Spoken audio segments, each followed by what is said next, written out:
I was born in April of 1979. Coincidentally, the same year Ronald Reagan announced he was running for president and disco died.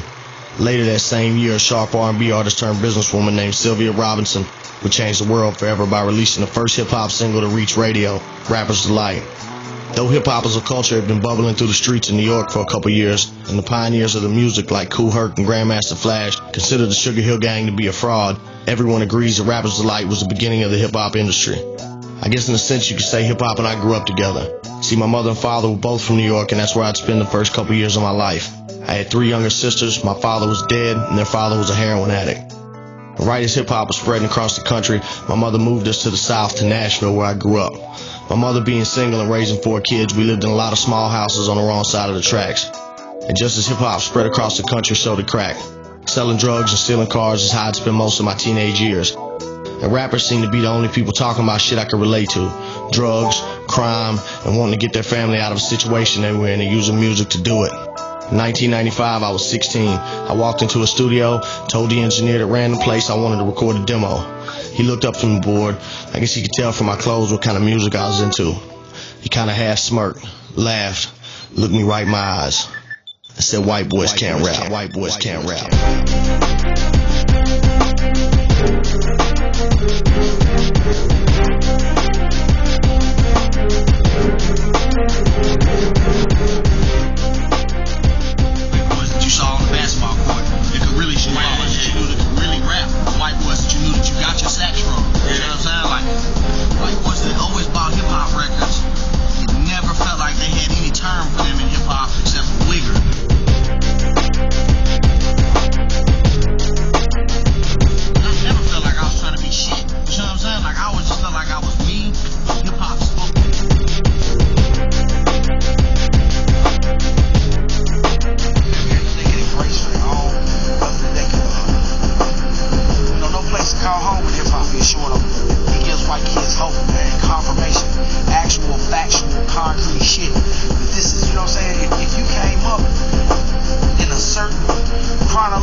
Changed and he really started listening. I don't remember what the song was called that I was spitting, but it was full of lines about alcoholics and abuse and motherfuckers shooting up in my living room, because these things were the backdrop to my upbringing, so it's what I was writing about at the time. Writing songs had become somewhat of a therapy for me growing up. I had a lot more drugs to do and cars to steal before I was ready to start working on who I was and start recording a real album. It wasn't until 4 years later that I'd get serious about music and record the song that started my career. Oh my God, it's the Crazy White Boys. Right about now, y'all finna feel this. Lexx, show 'em, show 'em, show 'em, You know you don't hold up, don't ya? Leave me some blood that your mama won't ya? You ain't got no heart, boy. Knew it from the start, boy. Now we about to pull 'em out and let 'em start, boy. Come out of us. It don't make sense when no one's around. I fight the fence, I fight the house, I fight the bucket. Nobody ever loved me, man. We was learning to cook and homemade class. I was hustling to keep cash, rocking up in glass, baby jaws, blood fast, shoot dice, play cards, leaving them a straw. Oh my God, it's some crazy white boy. Oh my God, they jumped out with the big toe. Oh my God, they finna make some noise. Started making this movie 5 years ago.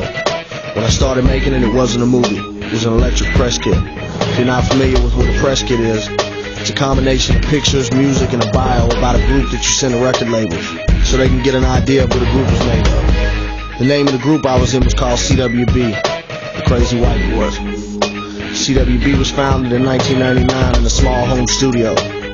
Over the years, it's evolved into a national organization that has members all over the country.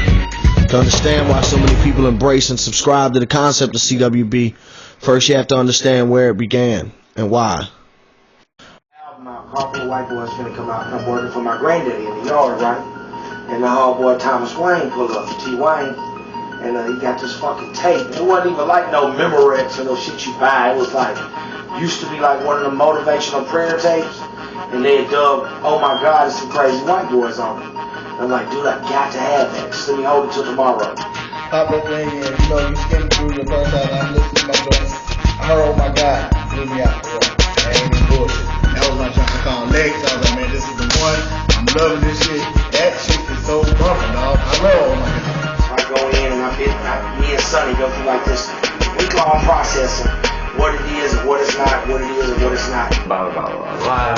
He's like, no, I got this, listen. So he comes by, plays the demo tape, and then finally I was like, dude, you're not going to make me sell you the remote control or the wheel, because this is shit that's going to improve your life. It's not going to improve my life. The first person who's changed by this will be you. I think when I heard the Crazy White Boy song, and I think like that song kind of spawned the whole idea for the groove and so on and so on and so on. Oh my God, it's the Crazy White Boy. And that's pretty much what it was. It was pretty much your boy saying, I got these white boys, man. They hard, they true. Saying one of them got this song called "Oh My God, It's the Crazy White Boy," and that's the whole shit. Man, that's the whole concept. That's exactly what it is. And the way you sold it was, I was like, oh, I ain't gotta tell you this shit banging, man. This shit right here is. They say 75% of the people that buy this shit is white kids. You know what I'm saying? This is their shit. You know what I'm saying? Like this shit gotta take off. So he felt what I was saying, brought him in. It was just chemistry, you know. We went in the studio with that. That, oh my God, is a hell of a hot record. It's a hot record. You knew then, man. You hear Cassie, you know when a record is hot. You sit back and it's like, okay, this record good. Okay, this dude got some talent. But there's a difference between being talented, good, and one that can flow. Our theory was that there had never been a group of white rappers that truly represented the millions of middle and lower class white kids in America. The fact is, we're a generation raised by women. In 2000, there were 12 million single-parent homes. Single mothers make up 90% of the welfare system and at least half of the country's poor families. Studies find that children in single-parent homes are at higher risk for mental illness, substance abuse, and suicide. According to those same statistics, at any given time in America's welfare system history, 50% of the recipients were single white mothers. Russell Simmons once said hip-hop is the voice of those without a voice, the poor disenfranchised, the kids standing in the welfare line, the kids in the free lunch line. The culture in America and everywhere else stems from suffering and those who don't want the old ways anymore. The reality is this: if you were born in the late 70s, early 80s, rap music is yours, and what color you are is irrelevant. It's a soundtrack to a struggle that we have lived through ever since crack hit this continent. You couldn't afford an instrument? Fuck it. You went and made beats on your bedroom wall and you wrote about the day's events. You wrote about how you were at school with a gun because you knew there were other people at school with guns. You wrote about how you attempted to sell drugs because the only people in your community that had anything sold drugs. Hip-hop's a way of life for everyone, and I have no hang-ups or delusions about whether its founding fathers were black, but what hip-hop was something that gave poor people hope.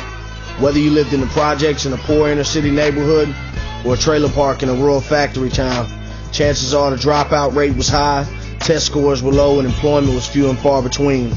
So your options in these circumstances became very slim, and drugs and crime became a way out, or in most cases a way to get trapped. Hip-hop spoke for these people.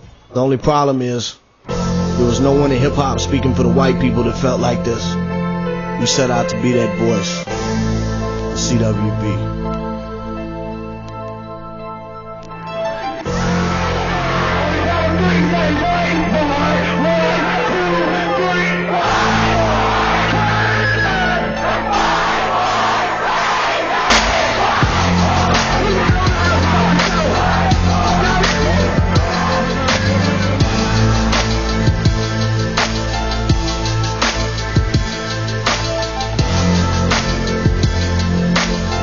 Sign an autograph without putting CWB on it. I'll go in magazines and not talk about it. That's the shit I'm built on now. Like really what it was, I had a whole bunch of white boys. I didn't have a title for what kind of white boys they was. Then CWB started and it was like, that's what y'all are. Alright, fucking white boys. And I say it all the time, watching cops out of town, these white boys get to fight in the clubs. CWB, goddamn. White boys I ain't never met a fucking day in my life come up to me and had this shit tattooed on them in other states. CWB. It's like thug life. If you live in a life as a thug, it's shit. Like white America, I don't really, because to me white America is like tech vest and innocent listeners. You know what I'm saying? You know what I'm saying? But it's like, to me, lower class America, which is what CWB is built on, is CWB. And it's enough to drive a motherfucker crazy.